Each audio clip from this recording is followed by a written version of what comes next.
topics. We hope you're having a great week and that we find you well in your homes, wherever you might be. We're glad, though, that you could join us tonight. Last week, we spoke with Joshua Annan, and he spoke to us about the true secrets of wealth. And so tonight we have a whole new topic for you and for your family. We pray that they continue to bless you.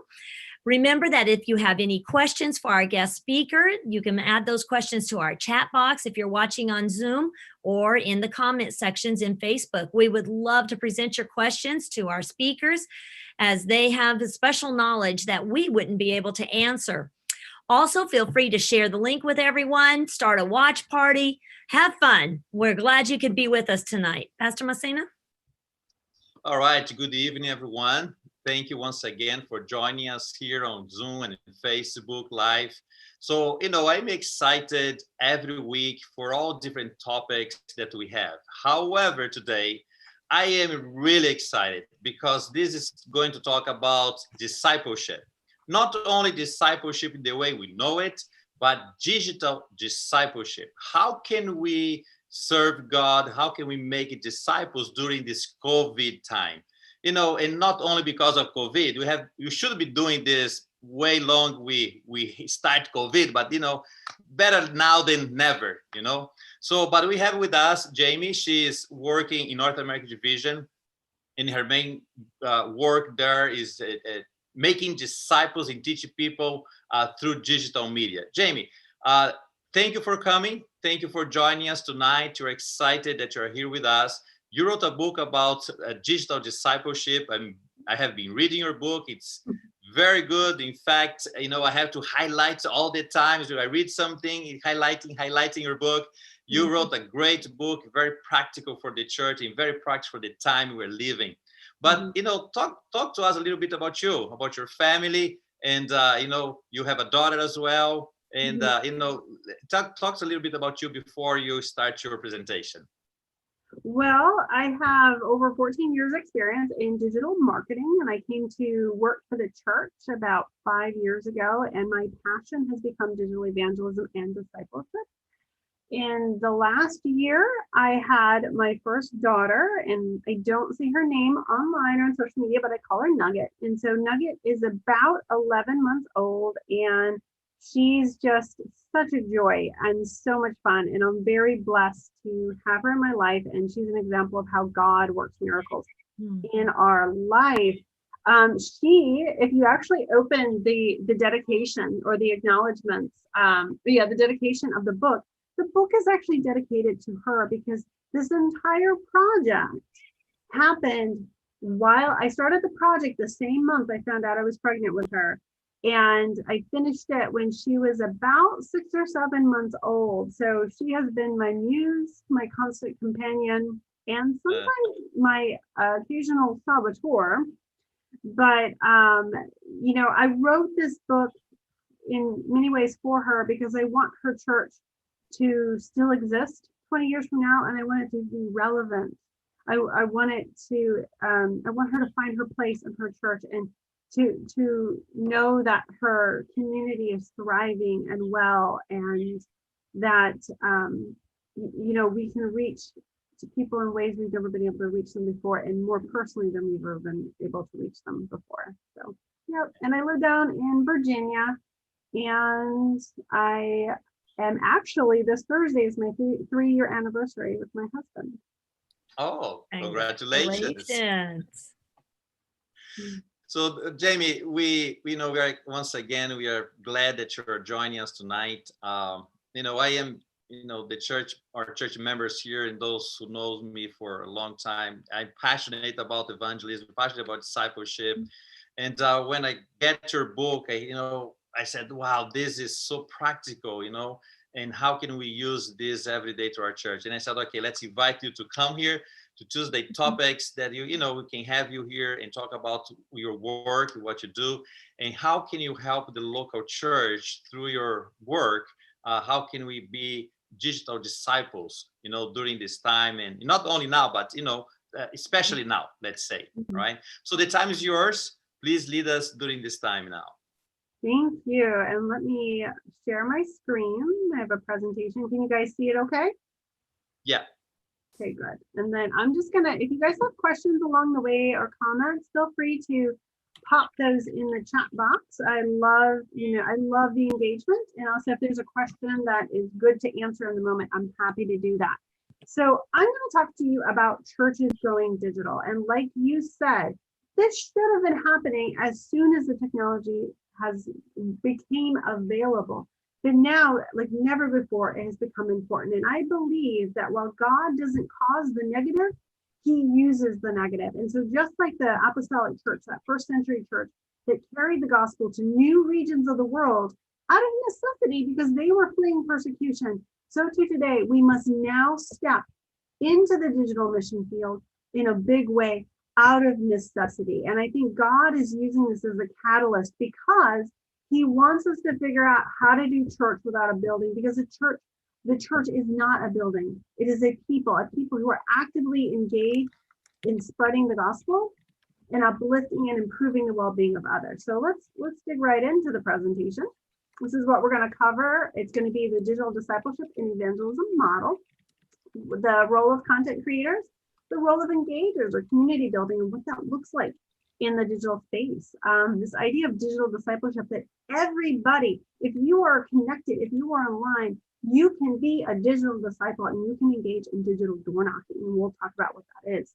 And then we'll talk about distribution and how the local church can become a reach vehicle for souls by just reframing how we view our time spent online and our purposes for going online.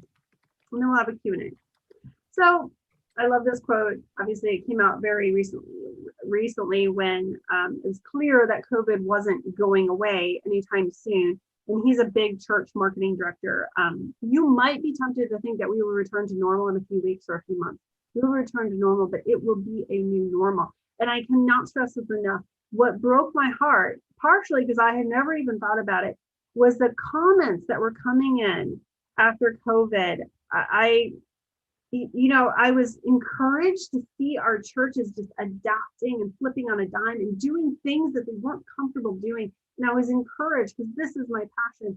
I know, the digital mission field is wide open, but I was also surprised that there was a group of people that we've actually been excluding for quite a long time. The people who with disabilities and other problems as to why they can't come to church or engage in Bible studies. And their comments, were along the lines of, well, now that everybody, needs it, what was once we were told was impossible or too convenient, now everybody's doing it. And that really struck me because, the church is about reaching people, but inadvertently, because of our reluctance to change and to adapt, we have been excluding a good portion of, our membership of people, of souls that need to be reached. And I want us to learn from that, moving forward, if the technology becomes available, if there's something we can do, we can reach out to people. And even, very personal, thinking of myself as a mother of a baby, it's impossible for me to go to a Bible study. But now with COVID, now that everybody's comfortable meeting in the digital space and going on Zoom, I can participate in Bible studies. So it's not just the disabled, it's also, young parents and people with other challenges, or, maybe they don't have a car, or like whatever it is. These technologies are given to us for a reason, and they are a tool that we should be using. Now, I want to say that I believe in an integrative approach. Integrative is basically you combine traditional with digital. It's not out with the old, in with the new. It's building upon these concepts that are tried and true, and we're amplifying it for the modern space. So nothing I'm going to talk about today is new in the sense that it deviates from the messages or anything we're teaching. It's the same message. It's the same ministry. It's the same gospel. And we're building, these principles are building upon these evangelistic giants and the biblical principles, and we're going to lay that out. But this approach is a long-term strategy for outreach, community service, growth, and evangelism. So it's a way to extend the church experience to be 24/7 outside the confines of time and space in a church building. Because for so long, church is when we meet for a couple hours, maybe Wednesday night for prayer, and then, on Sabbath for church. But it should be so much more than that. And the technologies have made this possible. There are three roles in this model. There are content creators. These are those creative, talented individuals who can package the gospel message and the teachings of Jesus, our health message and Ellen White, all that other stuff into digital friendly formats, such as videos, blogs, images, and podcasts. And for too long, I will say this, the church hasn't valued the tech savvy. We value teachers and we value musicians and we value these different roles, but specifically, we have not let young people and the tech savvy know how valuable their skills are for ministry. And this is the moment where we can really let them shine. Engagers, these are empathetic individuals who either work, on behalf of an organization, like officially for the church, they volunteer, or they operate independently from their own social media profiles to engage in online conversations for the purpose of building meaningful relationships, better understanding needs, and determining meaningful ways to serve others in the community. This ties into digital discipleship. And then the last role is the distributors. These are individuals who use their digital influence, to use these technologies to expand the reach of these materials, to cast a wider net, if you will, when it comes to our messages and our mission. You can position the model like this. You'll find it like this in the book. You have content creators, they're pushing down content to the engagers and the distributors. And this is an ecosystem that kind of plays off of each individual role. And obviously the ultimate source of content and inspiration is always going to be the Bible and the Holy Spirit and what God is doing in our lives. Now, you'll hear me say this. I believe in a holistic approach where we think about all the different touch points that a person will experience in their journey. So for whatever reason, I think because we're so close to it, we tend to put up silos in the spiritual experience. Like we think of the digital as separate from the in-person experience. But from the seeker, from the visitor, it is one spiritual journey. It doesn't matter to them. They don't think about their spiritual journey as, well, I started doing research online, and then I met an Adventist, and then I went to church, and then I engaged with their services and their content online, and that moved me to the point where I decided to get baptized. For them, it's one arc, it's one spiritual journey. And so we should think the same way, because an integrative model utilizes every active member in a holistic approach that aims to scale up that traditional friend community evangelism, not replace it. So in other words, the 84-year-old reader at your door is just as much a part of your digital evangelism and discipleship team as the tech-savvy youth who are putting out content, who are distributing the content, because it is one thing to get someone to come into your church. It's one thing to get someone to show up to an event, whether it's in the digital space or in the physical space. It is another to get them to stay. So it's about those interpersonal relationships that are built. And so, in person, of course, pre-COVID and post-COVID, because I know we will meet together together in person, but even in the digital space. But we have a member of my church who I'm pretty sure is in her 90s, is super, tech savvy for her age, and she's getting on Zoom, and if you have email, you can reach out with people and you can create and solidify those relationships. And those relationships are built in those online Bible studies, in those in-person Bible studies, in the church service, and the fellowship meals, and it involves all generations. But this begins with a strong foundation. So, and oftentimes I hear people say, no, we just, we don't need anything new. We just need Jesus. We need to just preach the Bible. Agreed. But God wants us to use best practices. It's a matter of stewardship. And so when we talk about best practices and marketing best practices, it's really a matter of maximizing the impact and better utilizing these tools as a means of good stewardship with the tools that we have been given. So strong foundation includes setting goals. So choosing the right key performance metrics to implement measures for success, to understand why you're getting into the digital space, whether it's for personal or for the church or officially for your local congregation. What is your goal? Don't just create content to create content. It should achieve a purpose. Choose the right platform software. And that'll depend on, if you're trying to just strengthen your own church community, what platforms are they on? Or if you're trying to reach out into certain target audiences, where do they spend their time? Because just like the physical mission field, we must go where people are and engage with them in the language and the customs and the social norms that they are used to. This applies to the digital mission field. There are customs, there are norms, there are cultures within each different platform. And oftentimes I like to say that it's really important to empower youth. They are in the best possible position to know how to use these platforms. And this is an opportunity to validate their skills, to make them, feel valued, and to let them explore and to really put their faith on display in a unique way.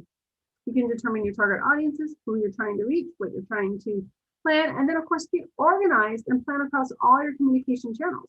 So think of all those touch points of all the ways that people can interact with your church, interact with your members, interact with your messages and your content, and think about telling one consistent story through all of those mediums. There's some resources. I'm going to actually send this presentation to you so you can distribute it out to everyone if you so wish. Now, the first role is content creators. So content is mission. And this is really reframing how we think of our time spent in the digital space and the messages that we push out there. So for so long, we've been promoting social media as a means to get people to come to events or to download a book or something like that. And what did Jesus do? Now, Jesus didn't walk around and say, hey, I have a Sermon on the Mount coming up. You guys don't want to miss it. Make sure you register. He was meeting people's felt needs. He was attending to their spiritual, their physical, their emotional needs, and then he bid them come and follow.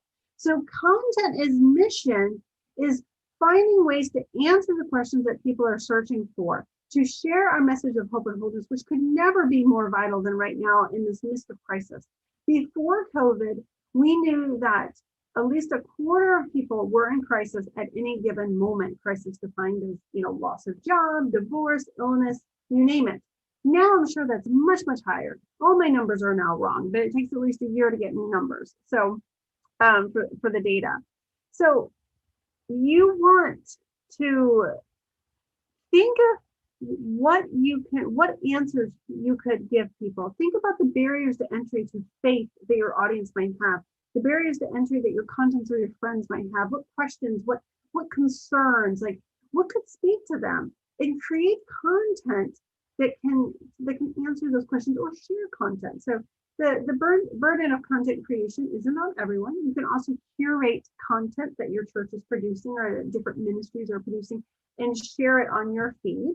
But it's really great to create content that focuses on the needs specific to your community. And this is, again, people who are comfortable doing this in your congregation. If you have people that want to, videotape themselves sharing a testimony or a story or what God has done in their life, it's very likely that others will resonate with that too. If you understand your local community and what their needs are and what could help them during this time, that could also, like if they're food insecure, if they're this, if they're that, their needs, their truly felt needs should be shaping your content and should be shaping your strategy, not what you assume about your audience, but what you've learned about your audience. And this is where we must listen more than we speak and ask questions and become students of their experience to really understand where it is that we can fit in our message and how we can serve them. So again, Jesus sought first to fulfill people's needs. He then invited them to follow. So what did Jesus do? So this is our biblical model for content creation. What did Jesus do? He shared stories, and stories are powerful because stories, just like Jesus, he shared parables to really tackle difficult topics. Stories don't tell us what to feel, they cause us to feel, and they don't tell us what to think, they cause us to think. And so we remember them better and they impact us more, because then we also see ourselves in stories, the humanity of stories, whether those are real stories or parables or personal testimonies, we relate to them much more strongly. He also shared godly wisdom. What kind of advice, what issues are people struggling with, from a Christian perspective? He attended to their needs, physically and spiritually. So Ellen White has this really great phrase that she uses, which is benevolent disinterest, where you do good just to do good. So often we're sort of, we do good, but there's a catch. Like you have to listen to our message or get or come into our church or something like that. Why don't we be centers for positive influence without kind of that requirement that people come in the door immediately? Think of a more long tail approach. Think of how you can make a positive influence on your life and plant seeds over time and build those relationships and trust. And that's part of the role of the engager. Answer people's questions regarding spiritual matters and everyday challenges. What are people actually struggling with? What questions are they actually asking? So this kind of ties into this idea of community-led content. Create content based on what questions people are asking and what challenges you see them facing. Give them hope, create community, develop an engaged, active church body. And this is where the digital discipleship and evangelism role can do that. This is where everybody can fit in somewhere in this structure. Lead people to wholeness and equip people to be disciples and to replicate the model he's developed. This is something that can have broad implications if we really embrace it. So don't just create content, whether you're doing this personally or whether your church is going to start creating content. Ask yourself, how will their attitude and perceptions of God change because of your article, letter, post, video? And the important thing too is, I get a lot of comments from people that are like, oh, well, we posted a video, but only a couple hundred people watched it. But let's reframe that for a moment. If you held a Bible study or you shared a testimony, you shared something and 200 people came to listen, that would not be considered a failure. So whether you have 40,000 followers or 4, your impact matters. And doesn't matter how small your reach is, you are in the best possible position to reach your neighbor, to minister to your neighbor. You don't have to have a worldwide impact, because once you get so big, there's only so much influence you can really have. You can't directly minister to people, but the local church has the advantage in the fact that we can directly minister and attend to people's needs. And so create content that is relevant to your community, address their felt needs, and over time, they will be more interested in our faith as well. Here's some resources you can reference. Engagers. Now, this to me is, the heart and soul of this model. So this is where we can ask, what does community look like in the digital space? Because every opportunity to connect is an opportunity to advance the kingdom of God. So too often we go online and we waste a lot of time. We might start watching a video on YouTube and then 2 hours later, we're an expert on like cat hypnosis or something.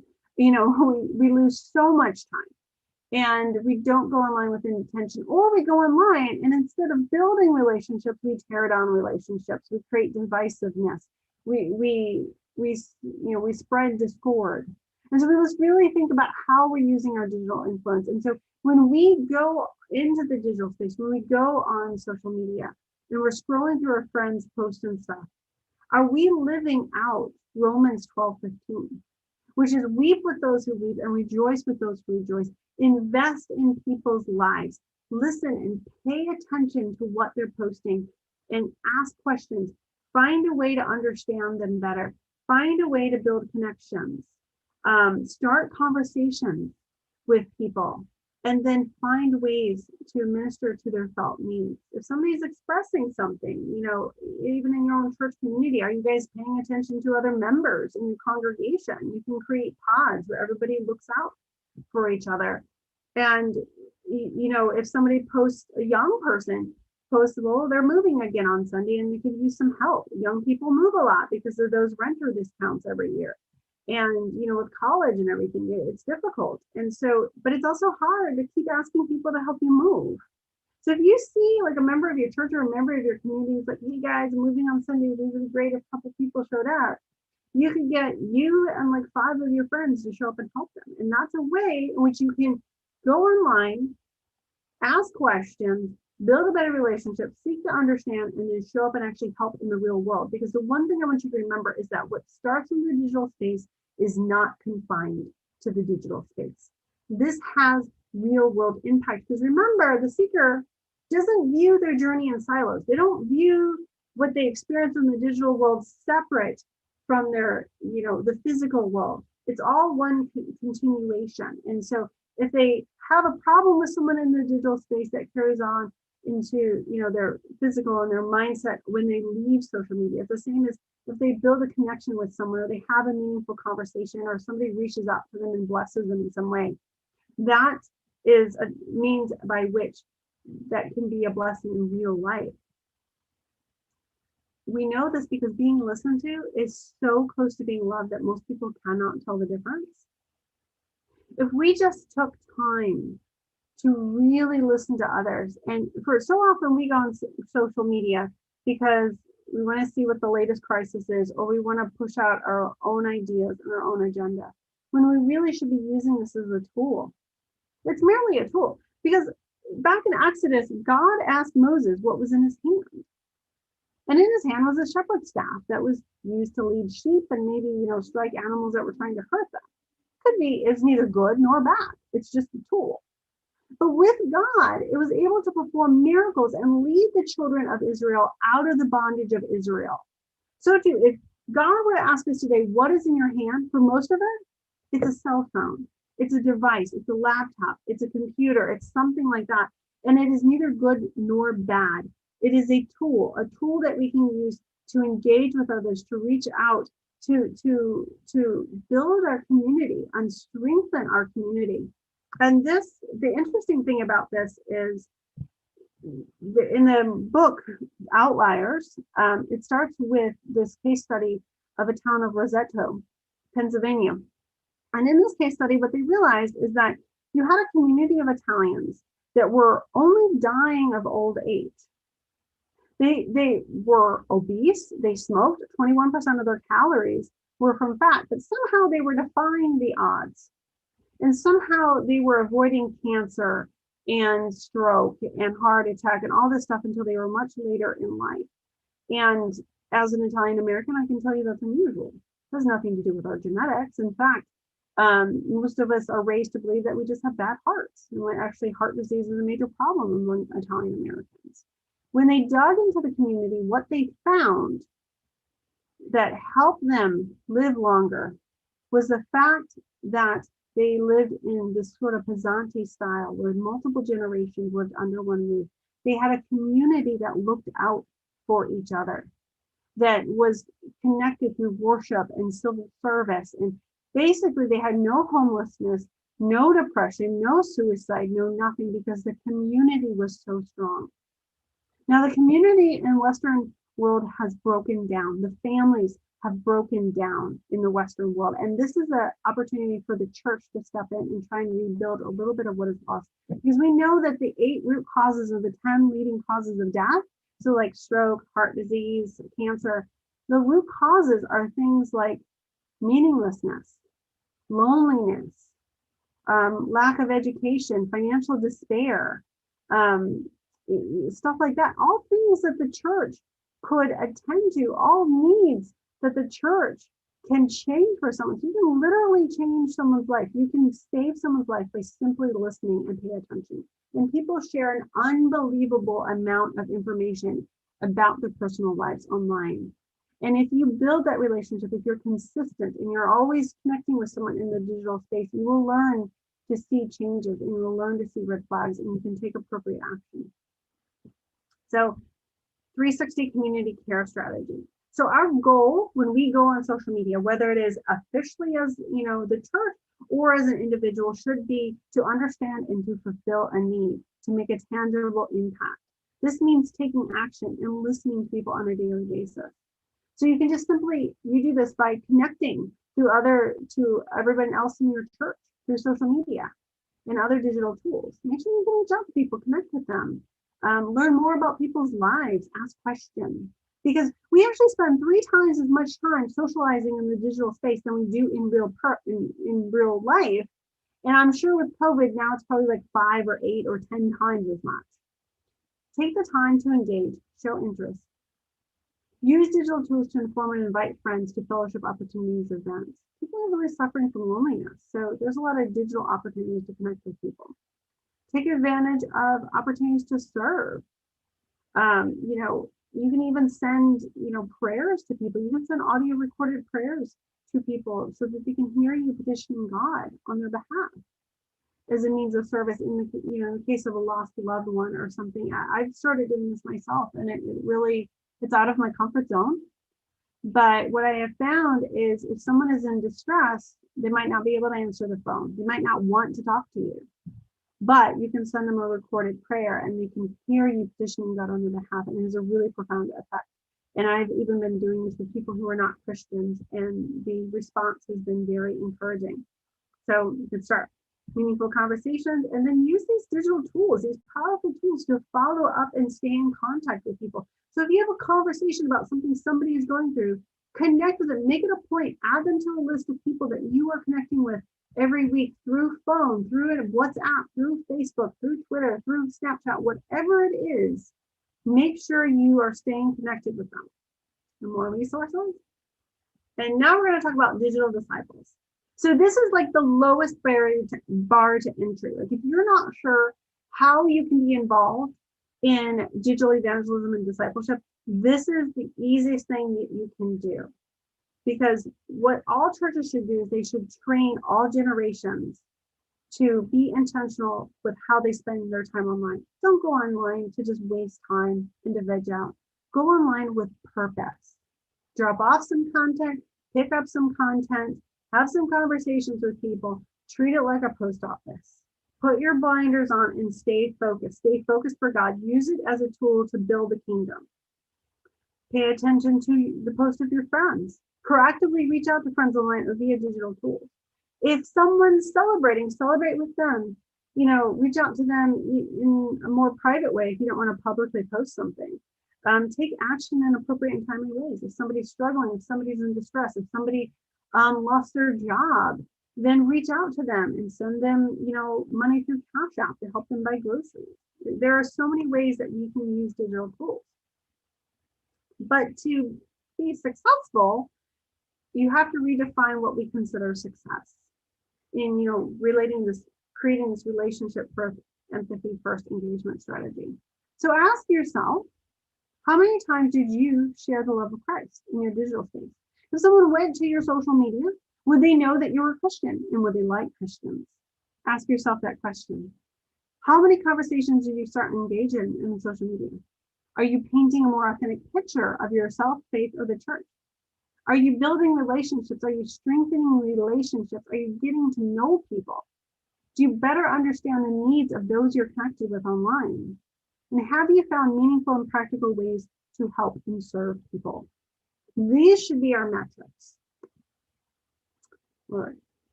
More resources. And then the last part of the role is distributors.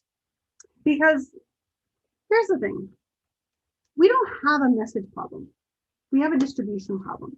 We have the gospel. We have the greatest story ever told. We have the three angels message. We have the voice of prophecy. We have the health message. And we have all the writings of Ellen White.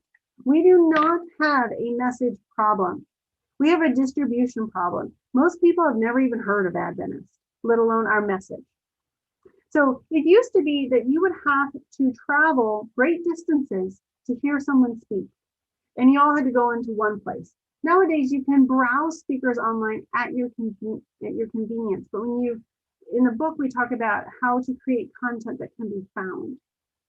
So essentially what modern technologies have done is they have decentralized the message. And we can activate our church membership to be a reach vehicle for souls.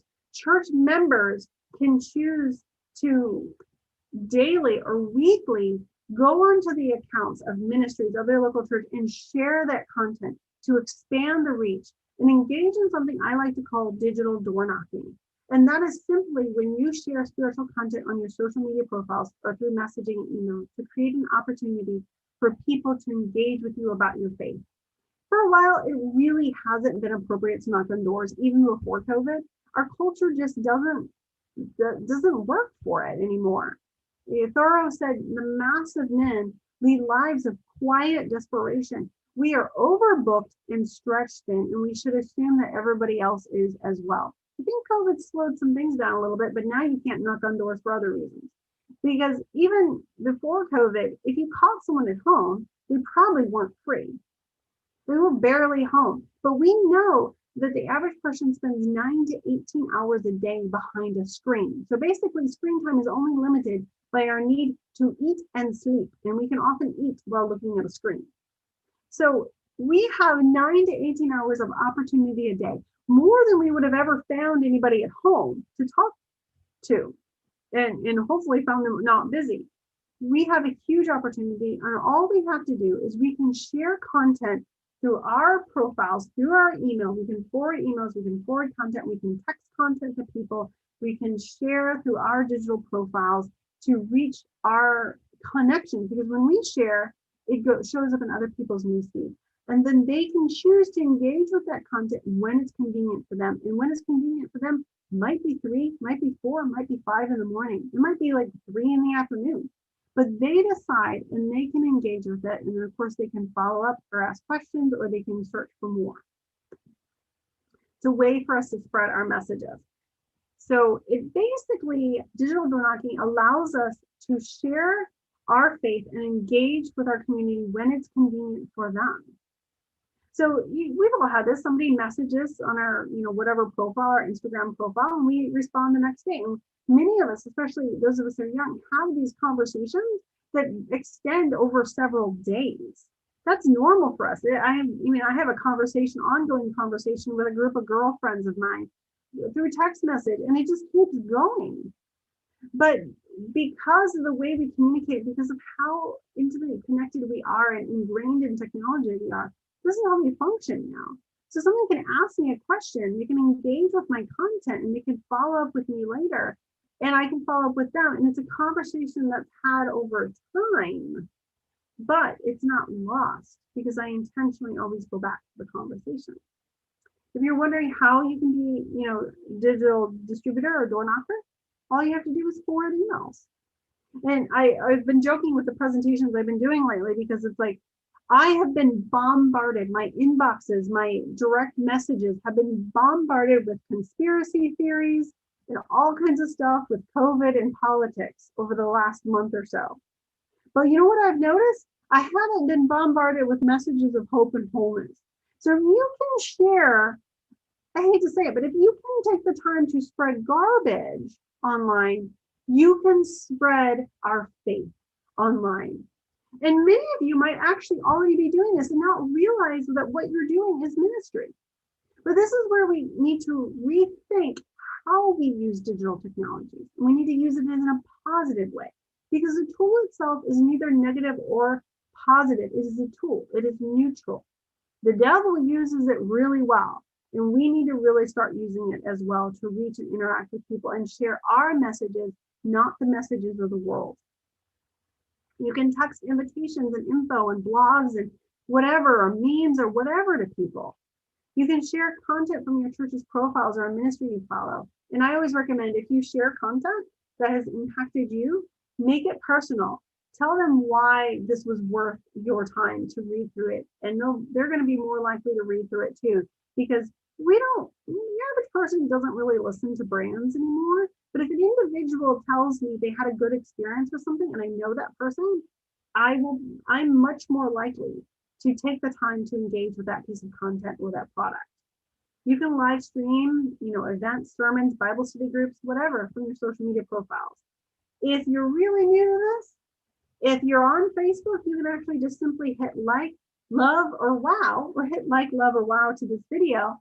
And that actually increases the organic reach of the video or the content or whatever, and then it'll reach even more. You can post to community groups or apps like Nextdoor about upcoming events or services. Or one of the cool things, and this goes back to, the part of the discipleship where we improve the well-being of others. Nextdoor actually has a health map right now. You can actually post and offer up your services to others right now on Nextdoor. So if it's people have lost their jobs, but you worked in HR for 15 or 20 years and you're good with resumes, or you can help them prep for interviews, offer that. Offer whatever skill you have, offer it as a service to others. Show them that you love them, show them that you care. Find digital ways to connect with your neighbors and community, and then share your faith with them. So take the time to connect with people just right next door to you. They may believe differently than you. You may have different faith, different style of living, but connect with them, and then you can learn a little bit more about their life and communicate with them better. And one of the last things you can do is if you just follow, friend, or join online Christian groups or digital missionaries or other digital evangelistic efforts online, you actually increase their influence that way and help them get more momentum in the digital space.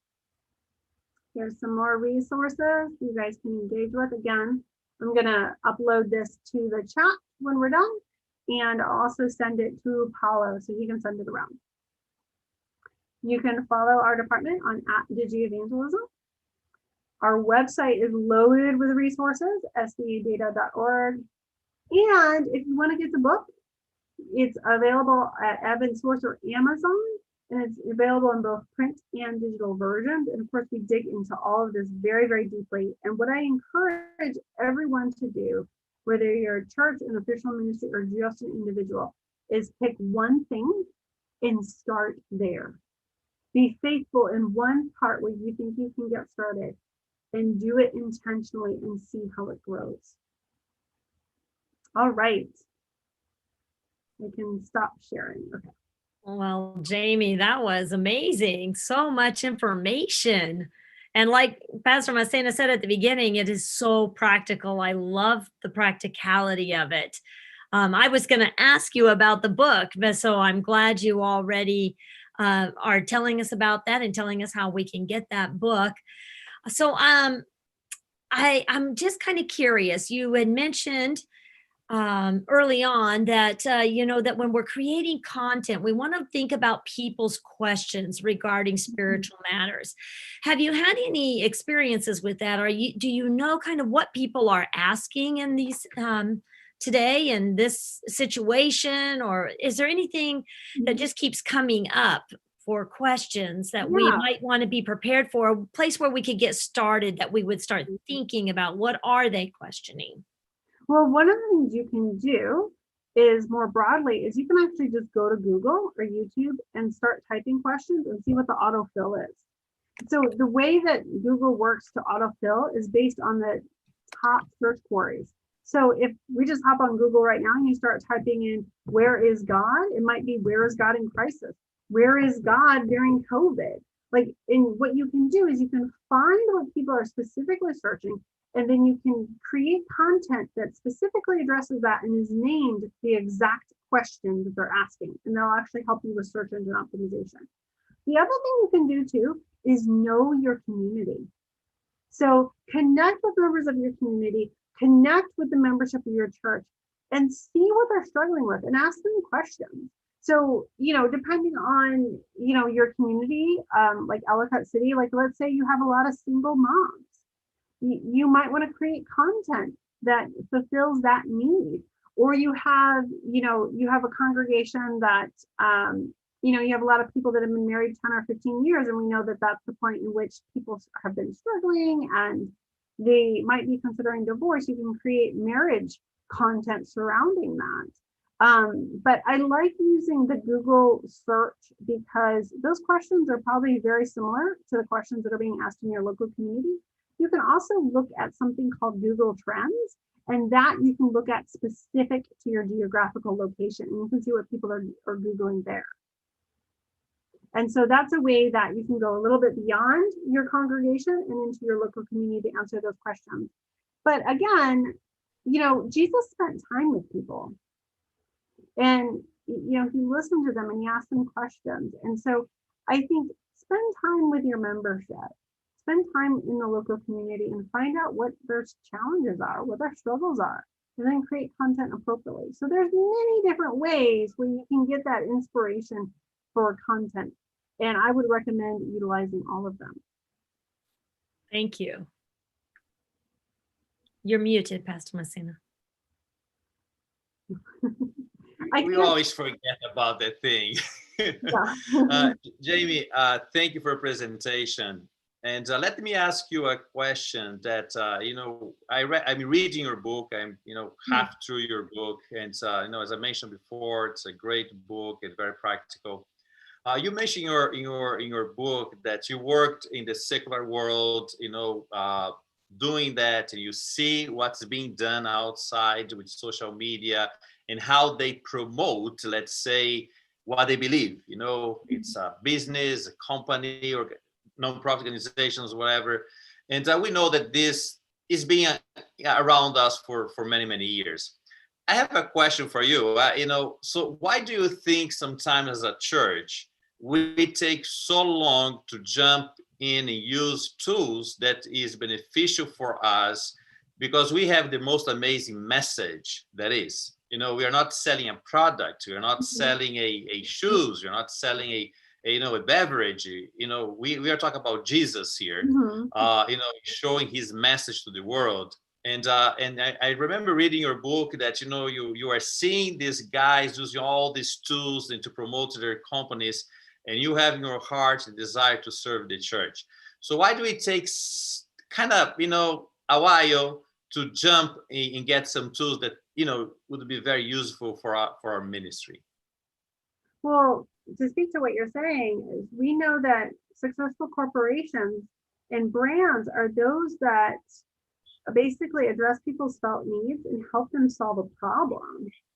And the church should be the leader in helping people solve problems and addressing their felt needs, not corporations. But I think the reason the church struggles is because we think that we're separate from marketing. And so when we think marketing is like, oh, it's kind of a dirty word, we don't want to market Jesus. Marketing is just evangelism. And top brands actually study religion to understand the power of branding.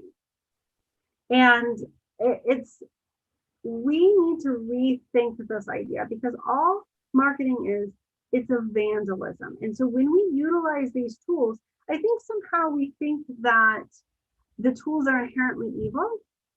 And there's this really great quote that is, it is better to light a candle than to curse the darkness. But going back to the example I used with Moses' staff, the tool is neutral. It's neither good nor bad. It's how you use it. And I think we've created this silo, this sacredness, like church is sacred.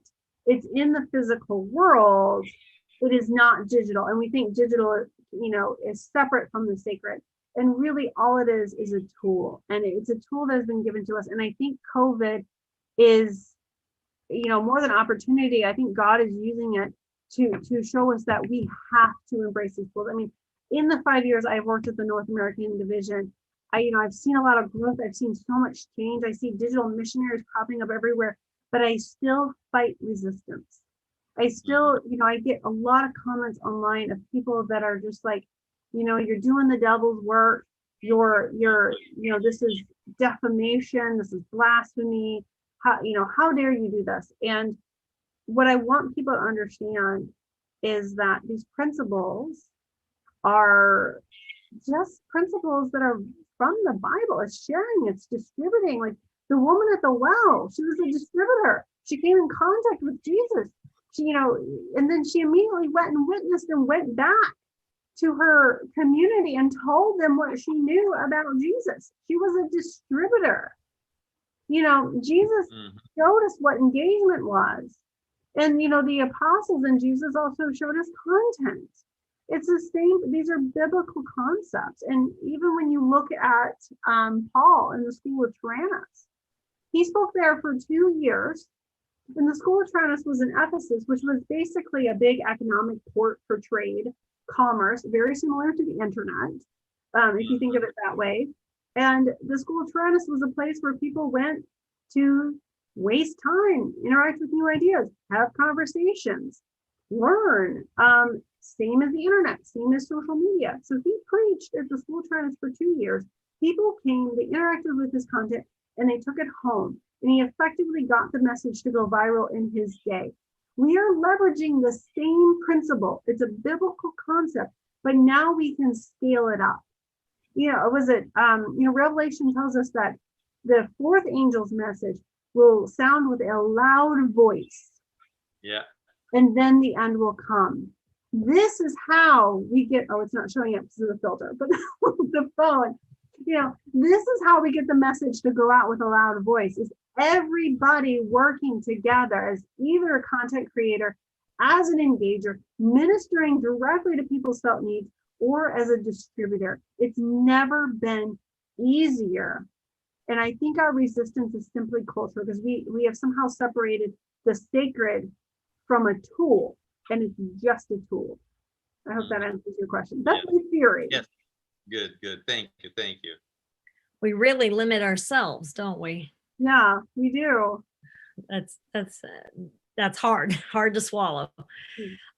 So you were saying don't just create content, and you were saying how to ask ourselves or to consider, how will their attitude and perceptions of God change because of whatever I'm creating?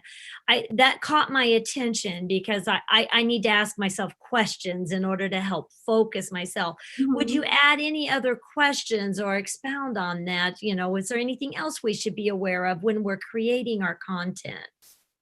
Well, again, I think when we create content, it can be easy to get discouraged because, only 20 people liked it or something like that.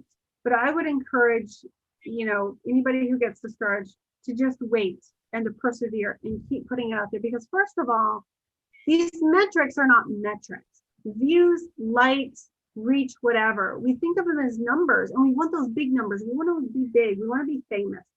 I would encourage you to not focus on how far you reach, but how deep you reach, because those are not numbers. Those are people.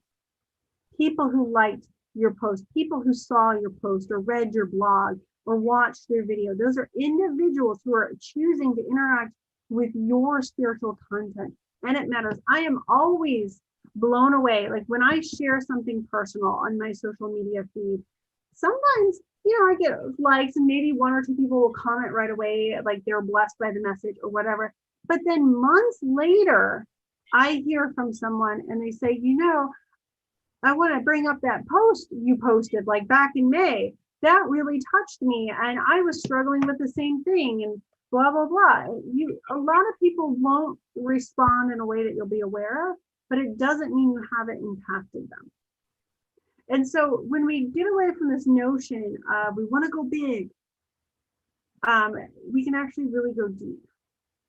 When we're just sharing our human experience, when we're sharing our personal testimony, when we're showing our vulnerability through how we experience our faith in our life, you can have a very deep impact on whoever you're connected to. Jamie, one of the parts that I love about your book is your emphasis that what I do online, if I am reaching one person, that might be the only way that person would hear God's message, sharing a post, sharing something.